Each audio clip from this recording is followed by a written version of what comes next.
Kozhikode Koyilandy നന്ദിയിലെ 20-ാം mile service റോഡിൽ അപകടങ്ങൾ തുടർക്കഥയാണ്. Service റോഡിൽ രൂക്ഷമായ വെള്ളക്കെട്ടാണ് ഇതിന് കാരണം. കാൽനട യാത്രക്കാരും വാഹനങ്ങളും സ്ഥിരമായ അപകടത്തിൽപ്പെട്ടിട്ടും അധികൃതർ നടപടികൾ സ്വീകരിക്കുന്നില്ല. ദേശീയപാത നിർമ്മാണം ഇഴഞ്ഞു നീങ്ങുന്നതും പ്രദേശവാസികളുടെ പ്രതിസന്ധി ഇരട്ടിയാക്കുന്നു.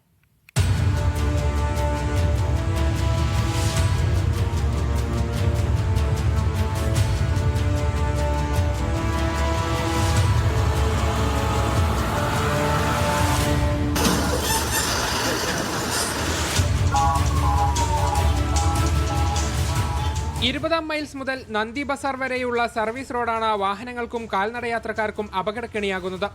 ഡ്രെയിനേജ് നിർമ്മാണത്തിലെ പിഴവ് മൂലം ചെറിയ മഴയ്ക്ക് പോലും ഇവിടെ രൂക്ഷമായ വെള്ളക്കെട്ട് രൂപപ്പെടും. റോഡിലെ വലിയ ഗർത്തങ്ങളിലും ഡ്രെയിനേജിന്റെ സ്ലാബ് പോയ ഭാഗങ്ങളിലും വെള്ളം നിറയും. ഇതുവഴി കടന്നുപോകുന്ന വാഹനങ്ങളും കാൽനടയാത്രക്കാരും ഈ കുഴികളിൽ വീണാണ് അപകടം സംഭവിക്കുന്നത്.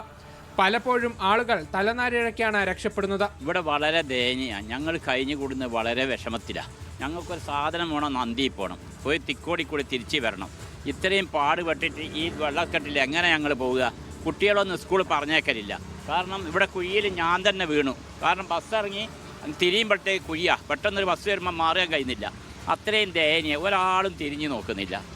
ചാനലുകാർ വന്ന് പറയാന്നല്ലാണ്ട് ഇതിന് കമ്പനിയോ പാർട്ടിക്കാരോ ഭരണപക്ഷമോ പ്രതിപക്ഷമോ ആരും തിരിഞ്ഞു നോക്കുന്നില്ല. അത്രയും ദയനീയമാണ് ഞങ്ങളുടെ സ്ഥിതി. ഡ്രെയിനേജ് നിർമ്മാണം പൂർത്തിയാകാത്തത് കാരണം സമീപത്തെ വീടുകളിലും വെള്ളം കയറും. വെള്ളം കാരി ഒരുപോലെ ഒരു റൂമിലപ്പോൾ ഇങ്ങനെ വെള്ളമായിരുന്നു. ഇതുവരെല്ലാം വന്ന് തൊഴിലുറപ്പുകാരെല്ലാം വന്ന് അല്ലാണ്ട് അങ്ങനെ കാര്യമില്ല. മഴ പെയ്യുന്ന വെള്ളം മാത്രമേ ഉണ്ടാവുള്ളൂ. ഒറ്റയ്ക്കാണ്, ഒറ്റപ്പെട്ട് ജീവിക്കുന്നതാ. ഭർത്താവ് ഇല്ല. അതുകൊണ്ട് ഇങ്ങനെ ഒറ്റയ്ക്ക് അതിനെ കൊണ്ട് ആൾക്കാർ വന്നിട്ടൊക്കെ റെഡിയാക്കുന്നതാ. ഞങ്ങൾക്ക് പ്രശ്നമാണ്, റോഡിന് പ്രശ്നമാണ്. ഒരുപോലെ മുങ്ങിപ്പോയിന് റോഡ്. ഇപ്പം കുറച്ച് മഴ കുറഞ്ഞതാ. മഴ കുറഞ്ഞാൽ വെള്ളം കുറഞ്ഞ്. ഇന്ന് ഞാനിപ്പോൾ ഇങ്ങോട്ട് കിടക്കുമ്പോൾ ഞാൻ വീഴാൻ നോക്കി, കുഴി തള്ളിപ്പോയി. അപകടങ്ങൾ തുടരെയുണ്ടാകുമ്പോൾ ബന്ധപ്പെട്ടവർ ക്വാറി മാലിന്യം കൊണ്ടുവന്നിടും. അപായ സൂചനയായി കുറച്ച് ഡ്രമ്മുകളും നിരത്തിയിട്ടുണ്ട്. എന്നാൽ ഇതൊന്നും അപകടങ്ങൾ തടയുന്നില്ല.